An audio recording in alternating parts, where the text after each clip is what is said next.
It's two very distinct careers. Yeah. Because you, as a tag team wrestler, you guys were one of the greatest tag teams. One of the greatest? Did you say greatest? Yeah, the greatest. Yeah. Then you become Big Papa Pump. Yeah. And then you have an amazing run as a singles wrestler. Right. And it's like these two incredible careers that have like a perfect split in the middle there, right? You turn on Rick, and then you become this other thing. Right.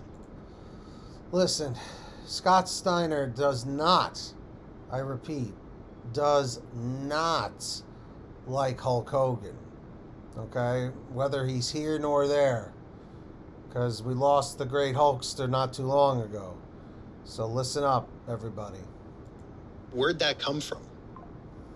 It's just, well, first started, like, it was also two different personalities. Like, when I first came out of college, I was like a college kid coming out, you know, happy, go lucky. But when you're wrestling for a while, you get, you know, things change. You know, setbacks, people keep you down, politics. You get pissed off. So at that point, when I turned Big Papa Pump, I was very pissed off, and people could kind of tell that in my interviews. He was extremely pissed off every time you heard him or saw him. I was tired of the bullshit of professional wrestling. Yep. Things that happen behind closed doors, you don't really know what's going on. Luckily, I had some guys in the back doors that told me what was going on most of the time, but a lot of times I didn't know. You know, like, that was a real thing back then, the older guys keeping the younger guys down, you know? Right. And like, when People might argue and say it's still the same nowadays, honestly. when I said that I got beat my first, you know, match after turning heel, the call was made by Hulk Hogan to have me get beat. So, which is, and the only reason I knew that because I knew somebody that was in the vicinity of talking to him. So, which kind of pissed me off, but you can overcome wins and losses. It's all, you know, people can see your personality and what you do on camera. Wins and losses, you can overcome them. But for another wrestler to when another wrestler decides he's going to decide who wins is bullshit. I agree with him on that. That should be the booker's job, not one of the top guys making a strong suggestion, I suppose. Why do you think he did that? He's a motherfucker. Oh, There's no other man. way you can say it, you know? He's a piece of shit. Oh, no. We did a nitro in Buffalo.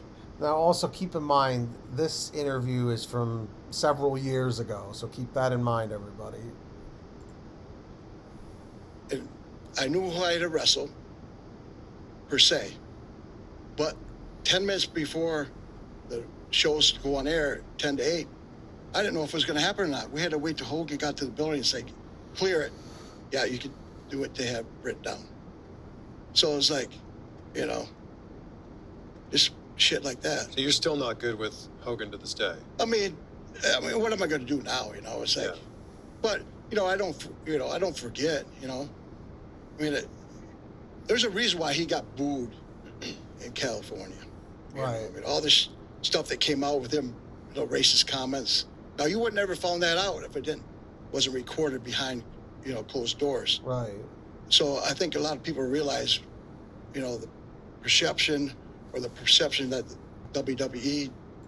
No, excuse me. This was put up 8 months ago. That's right, because this was after he got booed at the Raw on Netflix with Jimmy Hart. WCW wanted of Hulk Hogan was not really him. You know, the racist comment and, you know, Hogan and Savage, when I was good friends with Savage, so I knew all the stories. And he used to tell me all this stuff. And it was just, you know, and then, of course, the one time, you know, he tried to put me in jail, you know, so. Whoa. You know, I was facing serious time. I could have been, you know, in jail for, you know, 15 years. For what?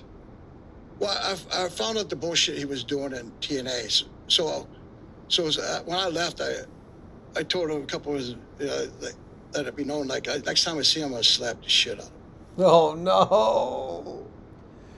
Dude, you don't mess around with Scott Steiner, the Steiner brothers. But I didn't see him for like a year. And then I had met his wife at Backstage, and But when I threw this, it was in San Jose for the WrestleMania. And there was this platinum blonde that was looking at me. I kind of thought, oh, there's a stripper, you know. But finally, I kind of remember meeting her. But I still wasn't sure, so I went up to her and said, are you Hulk Hogan's wife, you know? And she said, yeah. And at that point, he was going to introduce Savage into the Hall of Fame. Right. Which was bullshit. So I told her that. And I told her, you know, he was a piece of shit for that whole situation. And I was going to slap the shit out of him.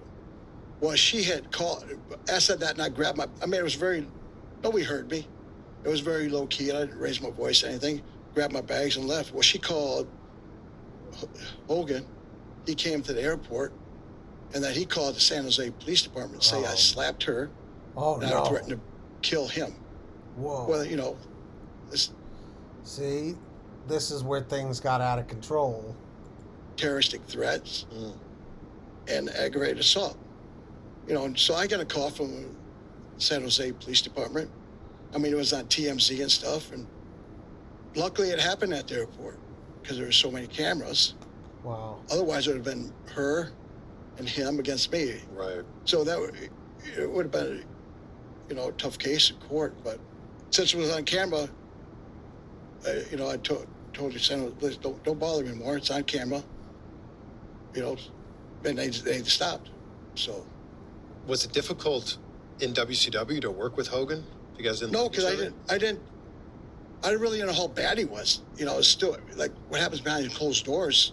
You don't really find out till maybe a year later or 2 years later, and I mean that situation's gone, so you kind of like let it slide. So no, I mean, don't get me wrong. You know, see when I grew up, I wasn't a wrestling fan because for the simple fact we didn't have, you know, we had 3 channels.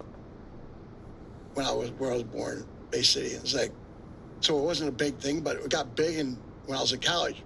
Did you guys know the depth of Scott Steiner and Hulk Hogan not really liking each other?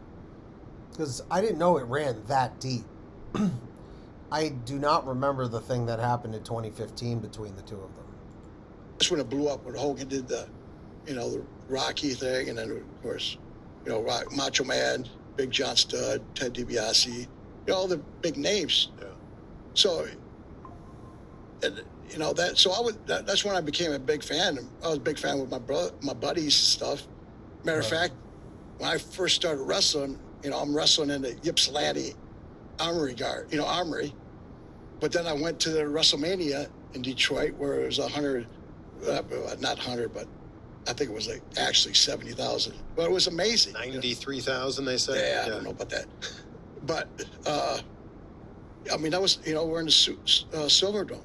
Yeah. You know, it was crazy. So you can imagine me wrestling at the Ypsilanti Armory. Yeah. You know, then like next weekend I'm at the Silverdome watching that. Yeah. It was a spectacle. It was amazing. I was sitting way up in the nosebleed sections, but luckily I got a ticket, and it was, you know, kind of like kept me going into wrestling because, you know, when you first starting out at the small, you know, independents, and you kind of, sometimes you lose, you know, the bullshit that goes on. Is like, you wonder if you're ever going to make it. So what did you guys think of this whole situation between Hogan and Scott Steiner? Obviously, rest in peace to Hulk Hogan.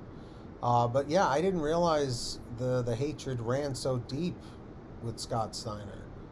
Holler if you hear me. So if you hear me, make sure you go subscribe to Chris Van Vliet's Clips channel. Links in the description. If you enjoyed this video, let's see if we can get 1 like, 1 subscriber. If you're new here, thank you. Turn on those notifications and leave a quick comment saying holler. Okay? Until next time, guys, keep watching that wrestling. We'll keep reacting. And if you don't like that, we got 2 words for you. Subscribe.